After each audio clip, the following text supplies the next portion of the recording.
नमस्कार दोस्तों, कलयुग के चमत्कार संतों की वाणी में आप सबका स्वागत है। पहुंच गए हैं हम मार्गशीर्ष मास के। आज त्रयोदशी है, प्रदोष व्रत है और हम मार्गशीर्ष मास में श्रीमद् भगवद गीता का 13वां अध्याय भी पढ़ेंगे और उसका महात्म्य भी सुनेंगे। तो आप सबका स्वागत है मेरे यूट्यूब चैनल कलयुग के चमत्कार संतों की वाणी में। बड़ों को नमस्कार, छोटों को प्यार। ओम नमः शिवाय, हर हर महादेव। आज मार्गशीर्ष मास के कृष्ण पक्ष की त्रयोदशी तिथि और गुरुवार है। मार्गशीर्ष के महीने में गुरुवार को माँ महालक्ष्मी जी की पूजा की जाती है। साथ ही इस दिन प्रदोष व्रत रखा जाता है। गुरुवार को होने के कारण अब की बार ये व्रत गुरु प्रदोष व्रत के नाम से जाना जाएगा। गुरुवार के दिन माँ लक्ष्मी जी की पूजा के साथ विष्णु भगवान की पूजा की जाती है। भगवान शिव जी के साथ विष्णु भगवान की पूजा की जाती है। वैसे भी गुरुवार के व्रत रखते हैं तो गुरु बृहस्पति देव के साथ साथ विष्णु जी की पूजा तो होती ही है, आप सभी जानते हैं। और गुरुवार के व्रत का बहुत ही अधिक महत्व माना गया है। और ख़ास करके जो मार्गशीर्ष मास के महीने में आते हैं, घर में सुख समृद्धि वैभव के लिए गुरुवार के व्रत रखना बहुत ही लाभकारी होता है, क्योंकि इस दिन माँ महालक्ष्मी जी की पूजा अर्चना करने से घर में धन वैभव बना रहता है। पारिवारिक क्लेश से छुटकारा मिलकर मन की सभी मनोकामनाएं पूरी होती हैं। लक्ष्मी माता का स्थायी वास पाने के लिए मार्गशीर्ष के महीने में आने वाले प्रत्येक गुरुवार का व्रत करके माँ महालक्ष्मी की पूजा जरूर करनी चाहिए। ये सबसे पहले सुनते हैं विघ्नहर्ता गणेश जी की कहानी। बोलिए गणेश जी महाराज की जय हो। एक समय की बात है, भगवान श्री हरि विष्णु का विवाह लक्ष्मी जी के साथ तय हो गया। विवाह की तैयारियां जोरों शोरों से होने लगी। सभी देवी देवताओं को निमंत्रण भेजा गया, परंतु गणेश जी को निमंत्रण नहीं दिया गया। इस तरह निमंत्रण पत्र देते और शादी की तैयारियां करते करते शादी वाला दिन आ गया। बारात जाने का समय हो गया। सभी देवता अपनी पत्नियों के साथ विवाह में उपस्थित हुए तो उन सब ने देखा गणेश जी कहीं पर दिखाई नहीं दे रहे हैं। सभी आपस में चर्चा करने लगे कि क्या बात है, गणेश जी को न्योता नहीं दिया गया क्या? फिर गणेश जी आए नहीं हैं। सभी को ये जानकर बड़ी हैरानी हो रही थी, तो सबने विचार किया कि चलिए विष्णु जी से जाके ही पूछते हैं। जब उन्होंने विष्णु जी के पास जाके पूछा कि हम आपसे पूछना चाहते हैं कि आपने गणेश जी को क्या नहीं बुलाया, अगर बुलाया है तो वे अभी तक आए क्यों नहीं? तो विष्णु जी कहने लगे, मैंने गणेश जी के माता पिता को न्योता भेज दिया है, अगर वे आना चाहते हो तो आ जाए, उन्हें अलग से न्योता देने की कोई ज़रूरत नहीं है।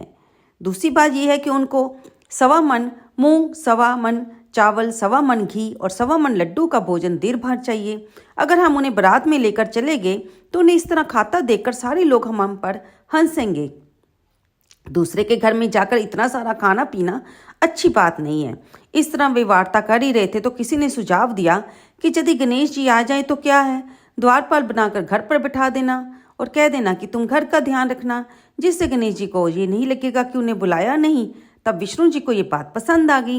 उन्होंने गणेश जी को न्योता भेजा। न्योता मिलते ही गणेश जी बड़े प्रसन्न हुए, सज धज कर वहाँ पहुँचे और विष्णु जी कहने लगे, आप घर की रखवाली करना। घर की रखवाली के लिए कोई समझदार और जिम्मेदार बंदा होना चाहिए, तो मुझे आपसे समझदार और जिम्मेदार कोई भी नहीं लगा। ये सुनकर गणेश जी तो और प्रसन्न हो गए। अब गणेश जी को सबने रखवाली के लिए बैठा दिया और बारात वहाँ से चल दी। नारद जी ने देखा गणेश जी दरवाजे पर बैठे हैं और बारात चली जा रही है।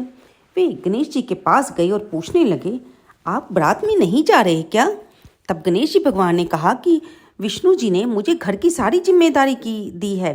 कोई समझदार आदमी घर की रखवाली के लिए होना चाहिए ना, इसलिए मैं यहाँ पर रुक गया हूँ।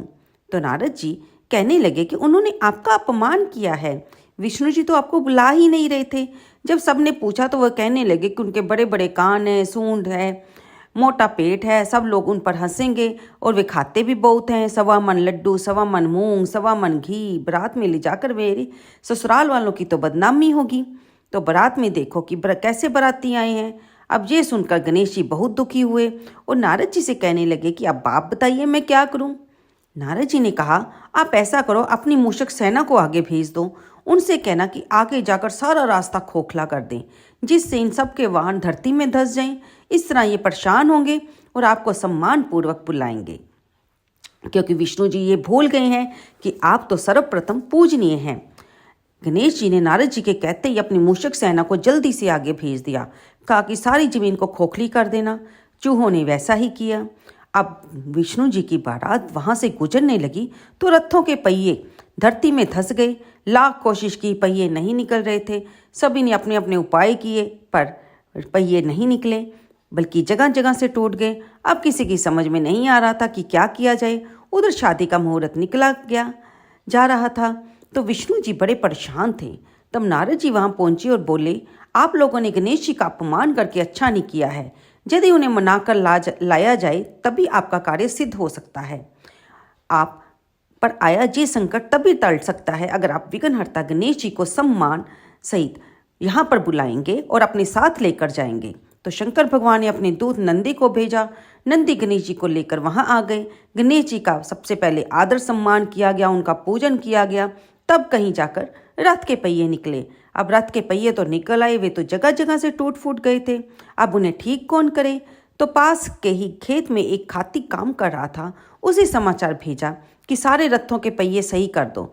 वे अपना खेत का काम छोड़कर कारीगर का सारा सामान लेकर वहां आ गया। जैसे ही वह रथ के पास बैठा तो कहने लगा, श्री गणेशाय नमः। ऐसा कहकर उसने गणेश जी की मन ही मन वंदना की और देखते ही देखते गणेश जी ने सभी पहियों को थोड़ी देर में ही ठीक कर दिया। ये देखकर नारद जी ने खाती से पूछा कि मैं आपसे एक बात पूछना चाहता हूँ कि आपने श्री गणेशाय नमः क्यों कहा? तो खाती कहने लगा, हे देवताओं, आपने सर्वप्रथम गणेश जी को नहीं मनाया होगा, ना ही उनकी पूजा की होगी, तभी आप पर यह संकट आया है। तो नारद जी विष्णु भगवान से कहने लगे कि हमने ही गणेश को सर्वप्रथम पूजनीय बनाया था और आज हम ही उन्हें भूल गए। हमसे ज़्यादा मूर्ख और अज्ञानी कौन हो सकता है? ये सुनते ही विष्णु भगवान ने गणेश जी से माफ़ी मांगी और उनका पूजन किया। फिर सभी ने उनका ध्यान किया। फिर सभी मिलकर गणेश जी भगवान का जयकारा लगाते हैं। तो ये देखकर गणेश जी बहुत प्रसन्न होते हैं। नारद जी भी गणेश जी की ओर देखकर मंद मंद मुस्कुराने लगते हैं। बारात वहाँ से चल पड़ती है। फिर भगवान विष्णु और लक्ष्मी जी का विवाह बड़े ही धूमधाम से संपन्न होकर सभी सकुशल अपने घर लौट आते हैं। इसलिए कोई भी व्रत, पूजा पाठ गणेश जी भगवान को याद किए बिना, उन्हें प्रथम पूजने के बिना पूरा कभी नहीं हो सकता। इसलिए याद रखिए, प्रथम पूजनीय गणपति जी को हमेशा नमस्कार करके ही आप अपना शुभ कार्य आरंभ कीजिए। अब आप सुनेंगे माँ महालक्ष्मी जी की कथा, जो कि आज के दिन अगर आपने व्रत नहीं भी रख पाए तो शाम के समय प्रदोष काल चल रहा है, इस समय तो ये कथा सुनना बहुत ही उत्तम माना जाता है। इसलिए हमने ये वीडियो शाम को अपलोड की है। एक समय की बात है, महिषी श्री वेद व्यास जी हस्तिनापुर आए तो उनका आगमन सुनकर महाराज धृतराष्ट्र ने उनको आदर सहित राजमहल में बुलाया। सोने के सिंहासन पर बैठाकर चरण में वंदना करके उनका पूजन किया। माता कुंती और गंधारी ने हाथ जोड़कर श्री व्यास जी से कहा, हे महामुनि, आप त्रिकालदर्शी हैं, अतः आपसे हमारी प्रार्थना है कि आप हमको कोई ऐसा व्रत बताइए जिससे हमारा राज्य लक्ष्मी, सुख, संपत्ति, पुत्र पौत्र आदि से भरा रहे और सभी परिवारजन सुखी रहें। उनकी बात सुनकर वेद व्यास जी कहने लगे कि हम आपको आज ऐसे व्रत के बारे में बता रहे हैं जिसके करने से सदा महालक्ष्मी की कृपा घर में बनी रहती है, जिसे प्रतिवर्ष आश्विन मास के कृष्ण पक्ष की अष्टमी तिथि को किया जाता है। तो व्यास जी की बात सुनकर वे कहने लगी, हे महामुनि, आप हमें इस व्रत की विधि विस्तार से बताइए। तो व्यास जी बोले, हे देवी, ये व्रत भाद्रपद शुक्ल अष्टमी से शुरू किया जाता है। इस दिन स्नान करके 16 सूत के धागों का डोरा बनाइए, उसमें 16 गांठें लगाइए, हल्दी से पीला कीजिए। प्रतिदिन 16 दूध और 16 गेहूं के दाने, यानी कि 16 बार दूध और 16 गेहूं के दाने डोरे पर चढ़ाएं। फिर अश्विनी मास की कृष्ण अष्टमी की दिन उपवास रखकर मिट्टी के हाथी पर श्री लक्ष्मी जी की प्रतिमा स्थापित करके विधि पूर्वक इसका पूजन करें। इस प्रकार श्रद्धा भक्ति से महालक्ष्मी जी का व्रत और पूजन करने से आप लोगों के राज्य में महालक्ष्मी जी का सदा वास रहेगा। इस प्रकार व्रत का विधान बताकर श्री वेद व्यास जी अपने आश्रम को चले गए। इधर जब भाद्रपद मास के शुक्ल पक्ष की अष्टमी आई तो गंधारी तथा कुंती अपने अपने महलों में नगर की स्त्रियों सहित व्रत का आरंभ करने लगी। इस प्रकार 15 दिन बीत गए। 16वें दिन अश्विनी मास के कृष्ण अष्टमी के दिन गंधारी और कुंती ने व्रत रखा, पर गंधारी ने नगर की सारी प्रतिष्ठित महिलाओं को पूजन के लिए अपने महल में आमंत्रित कर लिया। अब माता कुंती की यहाँ कोई भी महिला पूजन के लिए नहीं आई, तो गंधारी ने माता कुंती को लक्ष्मी पूजन के लिए महल में नहीं बुलाया। ऐसा करने से माता कुंती ने इसे अपना बड़ा अपमान समझा और उन्होंने पूजा की कोई तैयारी नहीं की, उदास होकर बैठ गई। जब पांचों पांडव अर्जुन, भीम, नकुल, सहदेव और युधिष्ठिर महल में आए तो अपनी माता को उदास देखकर पूछने लगे कि हे माता, आप उदास क्यों हैं? आपने पूजन की तैयारी क्यों नहीं की? तब माता कुंती ने कहा कि हे पुत्र, आज महालक्ष्मी जी के व्रत का उत्सव गंधारी के महल में मनाया जा रहा है। उन्होंने नगर की सारी महिलाओं को अपने महल में बुला लिया है। मेरे लिए तो एक महिला भी नहीं बची है जो मेरे साथ पूजा कर सके। और गंधारी ने सारी महिलाओं को तो बुला लिया, लेकिन मुझे एक बार भी महल में आने के लिए नहीं बोला। उसके तो 100 पुत्र हैं, उन्होंने मिलकर एक मिट्टी का विशाल हाथी भी बनाया है, तो उसे देखने के लिए नगर की सारी महिलाएं चली गई हैं। अपनी माता को इस तरह मायूस और उदास देखकर अर्जुन ने कहा, हे माता, आप पूजन की तैयारी करें और नगर में बुलावा दे दे कि आज हमारे यहाँ स्वर्ग के ऐरावत हाथी की पूजा होगी। ये सुनकर माता कुंती बहुत ही खुश हुई। उन्होंने नगर में ढिंढोरा पिटवा दिया कि आज तो हमारे यहाँ स्वर्ग के ऐरावत हाथी की पूजा होगी। सारे नगर में शोर मच गया। कुंती के महल में स्वर्ग से इंद्र का ऐरावत हाथी पृथ्वी पर उतार कर पूजा की जाएगी। ये समाचार सुनकर नगर के सभी नर, नारी, बालक, वृद्ध सारे लोग वहां इकट्ठे हो गए। उधर गंधारी के महल में भी हलचल मच गई। वहां इकट्ठी हुई सारी महिलाएं अपनी अपनी थालियां लेकर कुंती के महल की ओर जाने लगी। देखते ही देखते कुंती का सारा महल ठसाठस भर गया। पूजा की बड़ी जोरों शोरों से तैयारियां होने लगी। उधर अर्जुन ने बाण के द्वारा स्वर्ग से ऐरावत हाथी को बुला लिया। माता कुंती ने ऐरावत हाथी को खड़ा करने के लिए अनेक रंगों की रंगोली बनाई। नवीन रेशम वस्त्र बिछुआ नगरवासी स्वागत की तैयारी में लग फूल माला, अंबीर, गुलाल, केसर हाथों में लेकर कतार बनाकर खड़े हो गए। जब स्वर्ग से ऐरावत हाथी पृथ्वी पर उतरने लगा तो उसके आभूषणों की ध्वनि गूंजने लगी। ऐरावत के दर्शन होते ही जय जयकार सभी करने लगे। जैसे ही सायंकाल हुई तो इंद्र का भेजा हुआ हाथी माता कुंती के भवन के चौक में उतर आया। इस तरह हाथी के उतरते ही सभी ने नगरवासियों ने उनका फूल माला, अबीर, गुलाल, केसर आदि सुगंधित पदार्थ चढ़ाकर उनका स्वागत किया। राज्य पुरोहित द्वारा ऐरावत पर महालक्ष्मी जी की मूर्ति स्थापित करके वेद मंत्रों द्वारा उच्चारण किया गया, पूजन किया गया। नगरवासियों ने भी महालक्ष्मी पूजन किया। अनेक प्रकार के पकवान बनाकर ऐरावत जी को खिलाए गए। जमुना का जल उन्हें पिलाया गया। राज्य पुरोहित द्वारा स्वस्ति वाचन करके महिलाओं द्वारा महालक्ष्मी का पूजन किया गया। 16 गांठों वाला डोरा लक्ष्मी जी को चढ़ाकर अपने अपने हाथों में बांध लिया। उसके बाद ब्राह्मणों को भोजन करवाया। दक्षिणा स्वरूप सोने के आभूषण, वस्त्र आदि दिए गए। उसके बाद महिलाओं ने मिलकर मधुर संगीत लहरियों द्वारा भजन कीर्तन किया। संपूर्ण रात्रि माँ लक्ष्मी व्रत का जागरण चलता रहा। दूसरे दिन प्रातःकाल राजपुरोहित द्वारा वेद मंत्र उच्चारण के साथ जलाशय में माँ लक्ष्मी जी की मूर्ति का सृजन किया गया। फिर ऐरावत हाथी को विदा करके इंद्रलोक को भेज दिया। इस प्रकार जो भी स्त्रियां श्री माँ लक्ष्मी जी का विधि पूर्वक व्रत और पूजन करती हैं, उनके घर धन धान्य से पूर्ण रहते हैं तथा माँ लक्ष्मी जी का सदा ही उनके घर में निवास रहता है। जब भी आप माँ लक्ष्मी का पूजन करें, कथा सुने, तो इस स्तुति को अवश्य बोलना चाहिए। महालक्ष्मी नमस्तुभ्यं, नमस्तुभ्यं सुरेश्वरी, हरिप्रिया नमस्तुभ्यं, नमस्तुभ्यं दयानिधि। ये है माँ लक्ष्मी की कथा। अगली कहानी हम सुनते हैं गजेंद्र मोक्ष की। आप जानते हैं ना, हमने पहली कितनी वीडियो में आपको बता चुके हैं कि माघशीर्ष महीने में श्रीमद् भगवद गीता जी के अध्याय को पढ़ना, उनका महात्म्य सुनना। दूसरा, किसी भी पुराण को पढ़ना। तीसरा, गजेंद्र मोक्ष को पढ़ना और सुनना। चौथा, विष्णु सहस्त्र नाम स्तोत्र का पाठ करना। तुलसी माता की पूजा करना। माघशीर्ष के मास में इनका सद्कार्यों को करने से हमें अति पुण्य की प्राप्ति होती है। इसलिए आइए सुनते हैं गजेंद्र मोक्ष की कथा भी। प्राचीन समय की बात है। दरव देश में एक पांडव वंशी राजा राज्य करते थे। उनका नाम था इंद्रदुमन। वे भगवान की आराधना में अपना अधिक से अधिक समय व्यतीत करते थे। उनके राज्य में स्वत सुख शांति थी। प्रजा हर तरह से संतुष्ट और खुशहाल थी। लेकिन राजा इंद्रदमन अपना समय राज्य कार्य में बहुत ही कम दे पाते थे। वे कहते थे भगवान विष्णु ही मेरे राज्य की व्यवस्था करते हैं। अतः वे अपने परम इष्ट प्रभु की उपासना में सदा लीन रहते। उनके मन में अपने आराध्य की आराधना की लालसा दिनों दिन बढ़ती जा रही थी। उनका वेश तपस्वियों जैसा हो गया। बाल बढ़कर जटा के रूप में हो गए थे। वे निरंतर ब्रह्म परमात्मा की आराधना में लीन रहते थे। उनके मन और प्राण भी श्री हरि के चरण कमलों में मधुकर बनकर रहते। इसके अतिरिक्त उन्हें जगत की कोई वस्तु अच्छी नहीं लगती थी। उन्हें राज्य, कोष, प्रजा, पत्नी आदि किसी भी प्राणिज पदार्थ की कभी याद न आती। एक समय की बात है, राजा इंद्रदमन प्रतिदिन की भांति स्नान आदि से निवृत्त होकर सर्वसमर्थ प्रभु की उपासना में लीन थे। उन्हें बाहरी जगत का ध्यान भी नहीं था। संयोगवश उसी समय महर्षि अगस्त्य अपने समस्त शिष्यों के साथ वहां पर पहुंच गए। लेकिन राजा इंद्रदमन ने उनकी तरफ ध्यान नहीं दिया, क्योंकि उन्हें तो बाहरी दुनिया का ध्यान नहीं था। वे अपनी पूजा में लीन थे। जब उन्होंने ऋषि अगस्त्य का आदर सत्कार नहीं किया तो इससे महर्षि को क्रोध आ गया। उन्होंने इंद्रदुमन को श्राप दिया कि इस राजा ने गुरुजनों से शिक्षा ग्रहण नहीं की है और अभिमानवश होकर परोपकार से निवृत्त होकर मनमानी कर रहा है।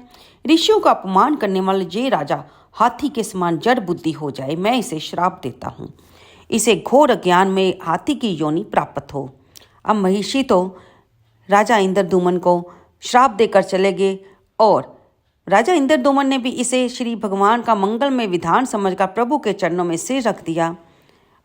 राप्ती में 10 सहस्र योजन लंबा, चौड़ा और ऊंचा त्रिकुट नामक पर्वत था। ये पर्वत अत्यंत सुंदर और श्रेष्ठ था।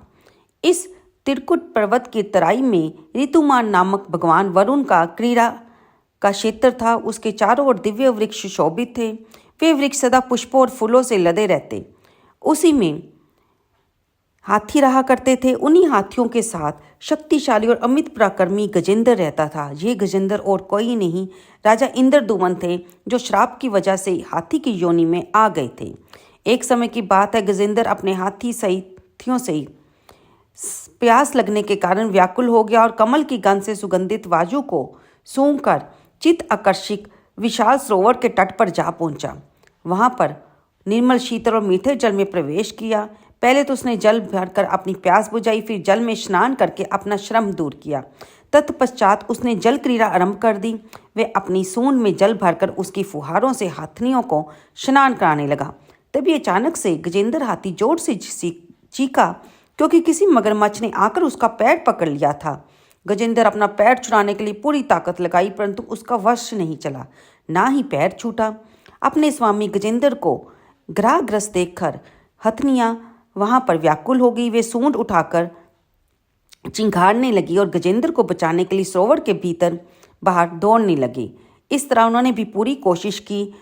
गजेंद्र की पूंछ पकड़कर उसे बाहर निकालना चाहा, लेकिन ऐसा हो नहीं पाया। वे राजा इंद्रदुमन रूपी हाथी को वहां से निकालने में असफल रही। अब इधर जो श्राप के कारण ये हाथी बने थे, तो उधर जो मगरमच्छ था वह महिषी देवल के श्राप के कारण मगरमच्छ बने थे। वह गंधर्व श्रेष्ठ थे, जो कि अत्यंत पराक्रमी थे। इस तरह संघर्ष चलता रहा। गजेंद्र स्वयं को बाहर खींचता, मगरमच्छ गजेंद्र को भीतर खींचता। सरोवर का निर्मल जल गंदला होता जा रहा था। सारे कमलदल उनके बीच में लहूलुहान हो गए। जल जंतु व्याकुल हो उठे। गजेंद्र और मगरमच्छ का संघर्ष 1 सहस्र वर्ष तक चलता रहा, फिर भी दोनों जीवित रहे। ये दृश्य देखकर देवतागण हैरान हो गए। संघर्ष करते करते गजेंद्र का शरीर स्थिर होने लगा, क्योंकि मगरमच्छ तो आप जानते ही हैं पानी का राजा है और पानी में उसका जो शक्ति होती है और भी ज़्यादा बढ़ जाती है।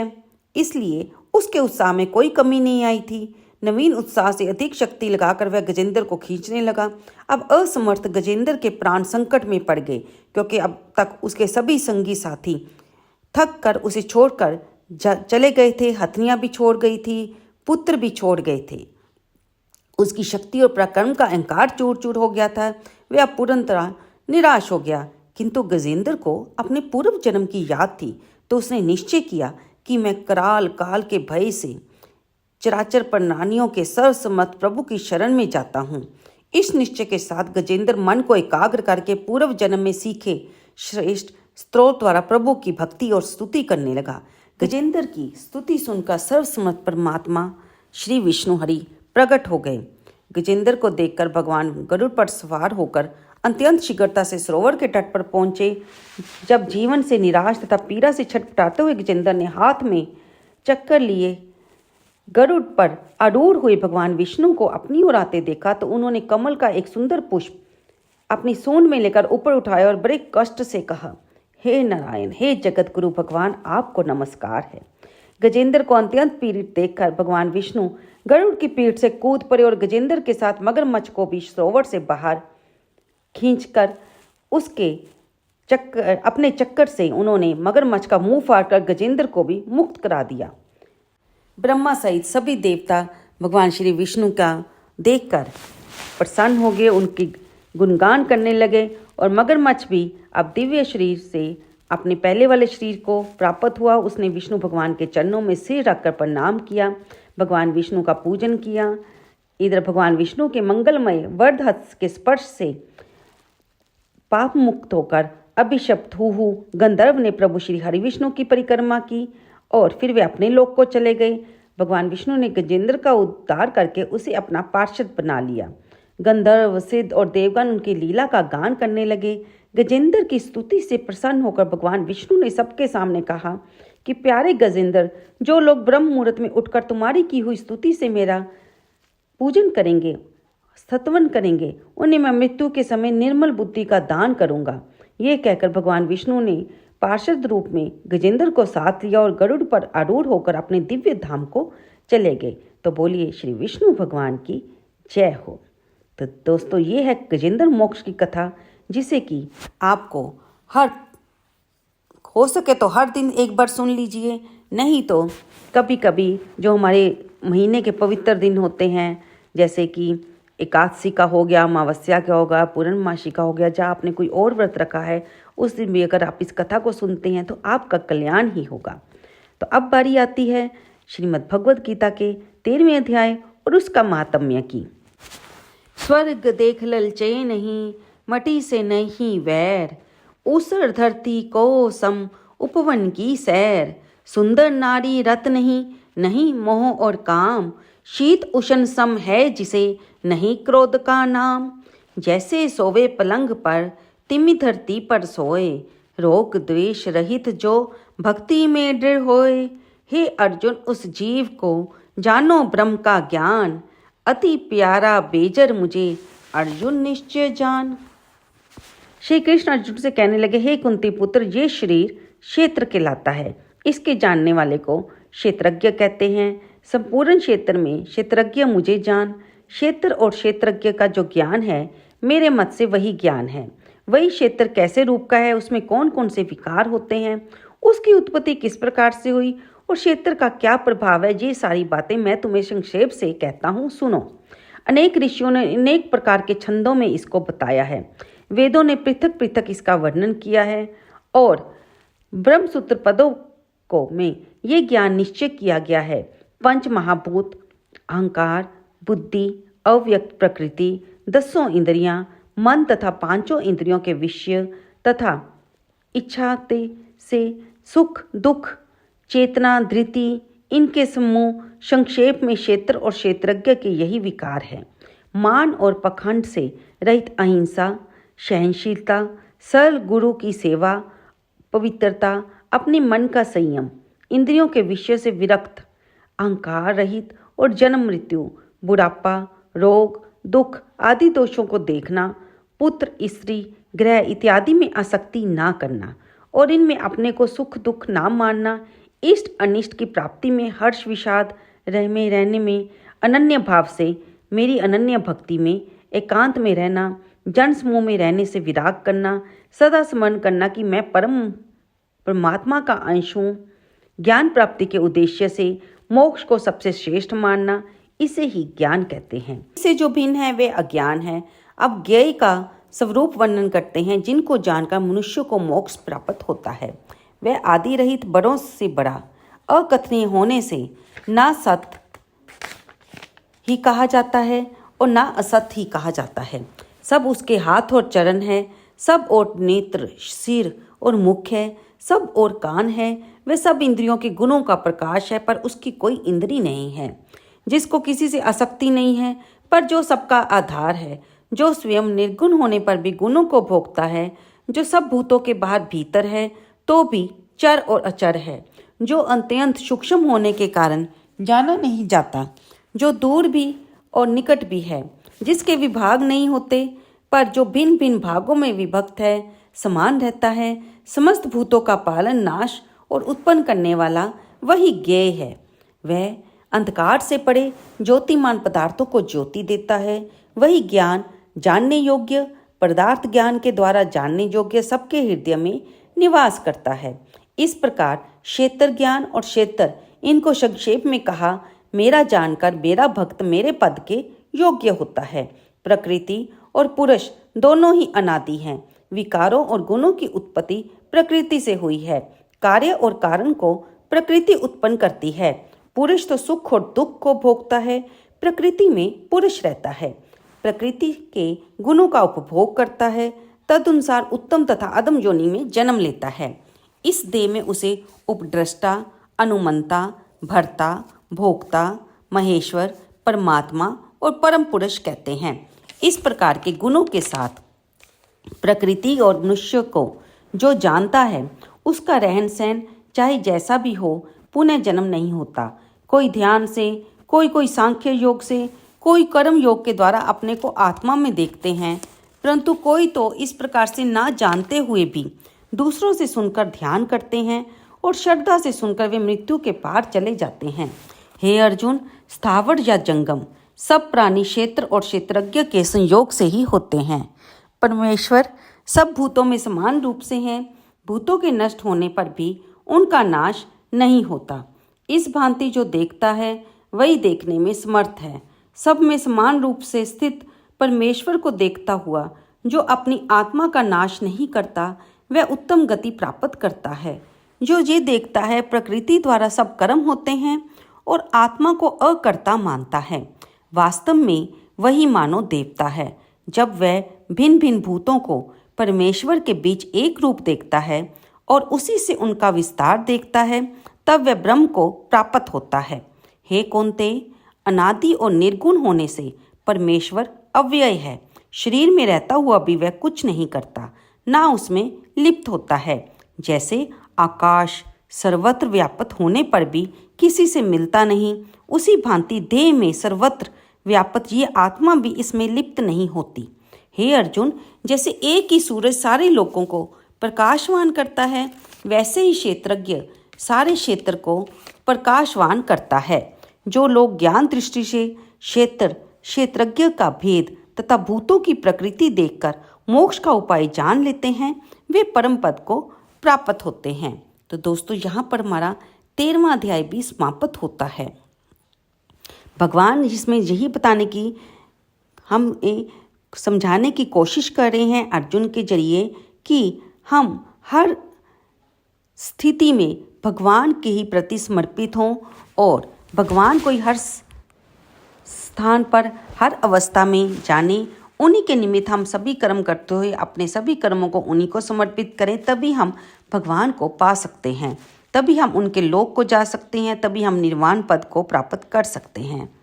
अगर हम इस दुनिया में रहते हुए अपने कर्मों की आसक्ति में रहते हैं, अपने विषयों के मोह में फंसे रहते हैं, तो कभी भी हम मोक्ष को प्राप्त नहीं कर पाएंगे। अब हम सुनेंगे 13वें अध्याय का महात्म्य। श्री नारायण जी बोले, हे लक्ष्मी, अब 13वें अध्याय का महात्म्य सुनो। दक्षिण देश में हरि नाम नगर था। वहाँ एक व्यभिचारिणी स्त्री रहती थी। एक दिन एक पुरुष को उसने वचन दिया कि मैं अमुक स्थान में तेरे पास आऊँगी, तुम वहाँ चलो। वह पुरुष किसी और वन में चला गया और वह स्त्री ढूंढते ढूंढते हैरान हो गई, पर उसे वह मनुष्य ना मिला। देखते देखते सारा दिन बीत गया, पर प्रीतम नहीं आया। सांझ पड़ गई, गणिका प्रीतम का नाम लेकर पुकारने लगी। इतने में वह पुरुष मिल गया। दोनों बहुत ही प्रसन्न हुए। इतने में वहां पर एक शेर आया और बोला, गणिका, मैं तुझे खाऊंगा। गणिका कहने लगी, तू अपने पिछले जन्म की बात बता कि तू कौन है और मुझे क्यों खाना चाहता है। तो वह शेर कहने लगा, मैं पूर्व जन्म में ब्राह्मण था, झूठ बोला करता था, बड़ा लोभी था, जुआ खेलता था, जदा कदा दूसरे का धन भी चोरी कर लेता था। एक दिन प्रभात के समय घर से उठकर चला था कि मार्ग में गिरा और मेरी मृत्यु हो गई, देह छूट गई। यमों ने मुझे पकड़ लिया। जम मुझे पकड़कर धर्मराज के पास ले गए। देखते ही धर्मराज ने हुक्म दिया कि इस ब्राह्मण को सिंह का जन्म दो, और मुझे ये देह मिल गई। और हुक्म भी दिया कि जो भी प्राणी पापी दुराचारी करने वाला उसको तू खाया कर, और कभी भी साधु वैष्णव हरि भक्त के पास मत जाना। हे गणिका, मुझे धर्मराज की आज्ञा है, जिसकी आज्ञा से मैं सिंह की योनि में आया हूँ, और मुझे पता है कि तू व्यभिचारिणी है, गणिका है, पापन है, मैं तुझे खाऊंगा। और इतना कहकर शेर ने गणिका को खा लिया। जब यमराज गणिका को धर्मराज के पास लेकर आए तो धर्मराज ने हुक्म दिया कि इसको चांडालनी का जन्म दो। अब श्री नारायण जी आगे कहते हैं कि लक्ष्मी उसने गणिका की देह त्यागी, चांडालनी की देह पाई। वह कई दिन वहाँ पर नर्मदा नदी के तट पर चलती रही तो उसने वहाँ पर देखा कि एक साधु गीता जी के 13वें अध्याय का पाठ करता है। उसने वहाँ बैठकर वह अध्याय बड़ी ही श्रद्धा से सुना। सुनने के बाद जब अध्याय पूरा हुआ तो उसकी चंडाल देह से प्राण छूट गए। उसने देवदेही पाई, आकाश से विमान आए, उस पर बैठकर वह वैकुंठ को चली गई। तो साधु ने पूछा, अरे तू कहाँ चली? तुमने ऐसे कौन से पुण्य किए हैं जिसके करने से आज तू वैकुंठ को चली है? चंडालनी कहने लगी, हे संत जी, आपको धन्यवाद है। आपके इस गीता के पाठ को अध्याय और उसका महात्म्य सुनकर ही मैंने देवलोक को चली हूँ। तब पार्षदों ने कहा कि कोई ऐसा जतन करो कि जिस सिंह ने मुझे पूर्व जन्म में गणिका के रूप में खाया था उसे भी साथ में ले चलते हैं। तब साधु से वह प्रार्थना करने लगी, हे संत जी, गीता जी के एक श्लोक के पाठ का फल उसके निमित्त दे दें जिससे उस शेर का भी उद्धार हो जाए। तब उस संत ने गीता जी के पाठ का फल उस शेर को भी दे दिया। उसकी देह छूटी, दोनों ने देवदेही पाई और विमान पर चढ़कर वैकुंठ को गए।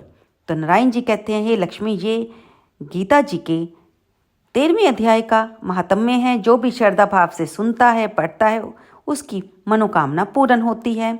अनजाने में जब सुने गए पाठ का फल इतना है तो अगर हम श्रद्धा भाव से सुनेंगे तो उसका फल तो कहा ही नहीं जा सकता। तो दोस्तों, ये था गीता जी के 13वां अध्याय और उसका महात्म्य। अब हम सुनते हैं श्री कृष्ण भगवान के स्वरूप लड्डू गोपाल जी की कहानी, क्योंकि आप जानते हैं कि हम में से कई भक्तों ने अपने घर में लड्डू गोपाल जी की सेवा ली हुई है। तो लड्डू गोपाल जी का बाल स्वरूप बहुत ही सुंदर और प्यारा है। भगवान श्री कृष्ण के मनमोहक स्वरूप के पीछे एक सच्ची कहानी है। आज हम उसी कहानी के बारे में सुनेंगे कि कृष्ण भगवान का नाम लड्डू गोपाल कैसे पड़ा। पुरानी कथा के अनुसार ब्रिज की भूमि पर श्री कृष्ण के परम भक्त है कुंभन दास। वे हमेशा ठाकुर जी की भक्ति में लीन रहते थे। कुंभन दास का एक बेटा था, उसका नाम था रघुनंदन। रघुनंदन बहुत ही सरल और भोले स्वभाव का था। एक दिन कुंभन दास को नगर में कीर्तन के लिए बुलावा आया तो कुंभन दास पहले तो अपने श्री कृष्ण की भक्ति को छोड़कर जाना नहीं चाहते थे, लेकिन लोगों के बार बार कहने पर वे मान गए और सोचने लगे, मैं कीर्तन के लिए चला जाऊंगा तो पीछे से ठाकुर जी की सेवा कौन करेगा। तो उन्होंने इसके लिए अपने बेटे रघुनंदन को बुलाया कि मैं कीर्तन में जा रहा हूँ, तुम ऐसा करना, कान्हा जी को यानी कि ठाकुर जी को भोग लगा देना, इसके बाद ही स्वयं भोजन करना। इस तरह सारी बात समझाकर कुंभन दास कीर्तन करने के लिए चले गए। अपने पिताजी के कहने के अनुसार रघुनंदन ने खाने से भरी हुई थाली श्री कृष्ण भगवान की मूर्ति के सामने रख दी। रघुनंदन इतना बोला था कि वह सोच रहा था कि भगवान श्री कृष्ण स्वयं आएंगे और अपने हाथों से खाना खाएंगे, लेकिन भगवान नहीं आए। थाली वैसे की वैसे ही भरी पड़ी रही। थोड़ी देर बाद रघुनंदन आया। थाली को भरी देखकर वह रोने लगा और रो रो कर कहने लगा, भगवान आप भोजन कर लीजिए, नहीं तो मेरे पिताजी कहेंगे कि मैं किसी काम का नहीं हूँ। मैं कीर्तन के लिए गया था और तुझसे भगवान को भोजन भी नहीं करवाया गया। इस तरह रघुनंदन के रोने से और बार बार उसके भोलेपन से प्रार्थना करने से भगवान श्री कृष्ण ने बाल रूप धारण किया और थाली का सारा भोजन खत्म कर दिया। जब कुंभन दास आए तो उन्होंने बेटे से पूछा, बेटे भगवान को भोग लगा दिया? तो वह हंसकर कहने लगा, हाँ जी पिताजी, मैंने भगवान श्री कृष्ण को भोग लगा दिया है। तो कुंभन दास कहने लगे कि बेटा प्रसाद चढ़ाया था, मेरे लिए कहाँ रखा है? वह भोला रघुनंदन बड़े ही भोलेपन से कहने लगा, पिताजी आज तो ठाकुर जी ने सारा भोजन खा लिया। अब कुंभन दास को लगा कि शायद उसके बेटे ने रघुनंदन ने खुद ही सारा भोजन खा लिया और बचने के लिए भगवान का नाम ले रहा है। इस तरह कुंभन दास ने इस बात पर ज़्यादा ध्यान नहीं दिया। अब वे जब भी कीर्तन करने के लिए जाते अपने बेटे श्री कृष्ण को भोग लगाने के लिए कह जाते। रोजाना भोग का प्रसाद नहीं बचता था। जब लौट कर वे आते अपने बेटे को प्रसाद के बारे में पूछते तो वे कहता कि भगवान ने तो सारा खाना खा लिया, सारी थाली साफ कर दी। एक दिन कुंभन दास ने खूब सारे लड्डू बनाए, थाली भरकर रख दी। अपने बेटे को कहा कि बेटा तुम भगवान को भोग लगा देना। वे चले गए। थोड़ी देर बाद किवाड़ के पीछे छुपकर बैठ गए कि आज मैं जानकर ही रहूँगा सच्चाई क्या है। मेरा बेटा झूठ बोल रहा है, आज मैं उसका झूठ पकड़ कर रहूँगा। उस दिन यही हुआ। रघुनंदन ने लड्डुओं की भरी थाली को मंदिर में रखा और भगवान से कहा, आओ भगवान भोजन कर लो। श्री कृष्ण भगवान ने अपना बाल रूप बनाया, लड्डू खाने लगे। अब कुंभन दास ने जब श्री कृष्ण के बाल रूप को देखा वे हैरान रह गए और दौड़कर उसी समय उनके पास चले आए। उस समय भगवान श्री कृष्ण के हाथ में लड्डू था और दूसरे वाले हाथ का लड्डू उन्होंने मुख में वे रखने जाने ही वाले थे कि वे एकदम से जड़ हो गए। इस घटना के बाद से उन्हें की इसी स्वरूप में पूजा की जाती है। श्री कृष्ण भगवान के इस बाल स्वरूप को लड्डू गोपाल के नाम से जाना जाता है। जो भी मनुष्य सच्ची श्रद्धा से कोई भी मनोकामना लेकर लड्डू गोपाल जी की पूजा करता है उसकी मनोकामना जरूर पूरी होती है। तो बोलिए लड्डू गोपाल की जय हो। अगर आपको ये कहानी पहले पता थी कि लड्डू गोपाल का हम ये कहें कि जन्म, उनके स्वरूप का जन्म कैसे हुआ, तो कृपया ज़रूर कमेंट बॉक्स में बताइएगा। जय लड्डू गोपाल अवश्य लिखिएगा, वीडियो को लाइक करिएगा। अब बारी आ गई है आखिर में सुनी जाने वाली प्यारी सी कहानी लपसी और तपसी की। आप सब जानते हैं, अब तो मेरे को लगता है आपको भी सुनकर याद होगी। एक लपसी था जो कि सवा सेर आटे की लापसी बनाकर रोज भगवान को नियम से भोग लगाता, उसके बाद उस प्रसाद को खुद भी ग्रहण करता। जो तपसी था वह भगवान की हमेशा पूजा कीर्तन तपस्या में लीन रहता और ये दोनों भाइयों का यही नियम था। एक दिन दोनों में लड़ाई हो गई कि लपसी कहने लगा मैं बड़ा भगत हूँ, तपसी कहता मैं भगवान का बड़ा भगत हूँ। देव ऋषि नारद जी उधर से गुजर रहे थे। जब भक्तों को लड़ते देखा तो वे पास आ गए। उनको पास आया देखकर दोनों भगत कहने लगे कि महामुनि आप ही फैसला कीजिए, हम दोनों में से बड़ा भगत कौन है। नारद जी ने उनकी सारी बात सुनी और कहा कि इसका फैसला मैं कल दूंगा। अगले दिन उन्होंने दोनों के रास्ते में 1.25 करोड़ सोने की एक बेशकीमती अंगूठी फेंक दी और छिप कर देखने लगे कि ये दोनों क्या करते हैं। लपसी ने लापसी बनाई, पहले की तरह भगवान को भोग लगाने जाने लगा तो उसके पैरों के नीचे उसे कुछ चुभा। उसने देखा वह बेशकीमती अंगूठी है, लेकिन उसने अंगूठी की तरफ ध्यान नहीं दिया। वह पहले की तरह भगवान के मंदिर में गया, उन्हें भोग लगाया और फिर खुद भी प्रसाद पाया। इधर तपसी के रास्ते में भी जब अंगूठी आई उसके पैर के नीचे चुभा तो उसने देखा कि ये तो बहुत ही बेशकीमती अंगूठी है। उसने इधर उधर देखा, अंगूठी उठाकर अपने पास रख ली और जब तपस्या करने बैठा तो आसन के नीचे उस अंगूठी को उसने अपने पैरों के नीचे दबा दिया। शाम हुई, नारद जी आए तो दोनों भगत नारद जी के पास आए, उनसे पूछने लगे कि बताइए हम दोनों में से बड़ा भगत कौन सा है। तब नारद जी कहने लगे कि लपसी बड़ा भगत है। तब तपसी ने कहा कि आप ऐसा कैसे कह सकते हैं। तब नारद जी ने कहा कि तपसी अपना पैर हटाओ। तपसी ने अपना पैर हटाया तो उसके नीचे से बेशकीमती अंगूठी निकल आई। तब नारद जी ने उन्हें बताया कि मैंने ही ये अंगूठी तुम दोनों के रास्ते में फेंकी थी, लेकिन लापसी ने इसकी तरफ ध्यान नहीं दिया। उसने पहले की तरह अपने नियम को पूरी श्रद्धा से निभाया, भगवान को भोग लगाया और फिर प्रसाद पाया। लेकिन तुम्हारे मन में लालच आ गया था, तुमने चोरी से उस अंगूठी को उठाकर अपने पास छुपा लिया, इसलिए तुम्हारी सारी तपस्या निष्फल होगी। जब उन्होंने ऐसा कहा था तपसी को बहुत ही शर्मिंदगी महसूस हुई। उसने नारद जी से माफ़ी मांगी और उनसे पूछा कि आप मुझे माफ़ कर दीजिए और बताइए मेरी तपस्या का फल मुझे कैसे मिल सकता है। देव ऋषि नारद को उस पर दया आ गई। तब उन्होंने कहा कि तुम्हारी तपस्या का फल कार्तिक स्नान करने वाला ही दे सकता है। तपसी ने पूछा कैसे। तब नारद जी बताते हैं कि जो कोई कार्तिक स्नान करेगा और सारी कहानियाँ सुनेगा लेकिन तुम्हारी लपसी और तपसी की कहानी नहीं सुनेगा तो उनके पुण्य फल उनसे छूटकर तुम्हें मिलेगा। जो कोई घर में सारी रोटियां बनाएगा लेकिन गाय और कुत्ते की रोटी नहीं बनाएगा, उनके व्रत का पुण्य फल भी उनसे छूटकर तुम्हें मिलेगा। जो सारे घर की सफाई करेगा लेकिन दहलीज की सफाई नहीं करेगा तो उनका पुण्य फल भी उनसे छूटकर तुम्हें मिलेगा। जो घर पर बहन सुवासनी के आने पर उन्हें साड़ी सूट देगा लेकिन दक्षिणा के रूप में कुछ पैसे नहीं देगा तो वह भी उनका पुण्य फल भी तुम्हें मिलेगा। जो ब्राह्मण को धोती देगा लेकिन अंगोछा नहीं देगा तो और उसके ऊपर कुछ दक्षिणा स्वरूप पैसे नहीं रखेगा तो उसका भी पुण्य फल उनसे छूटकर तुम्हें मिलेगा।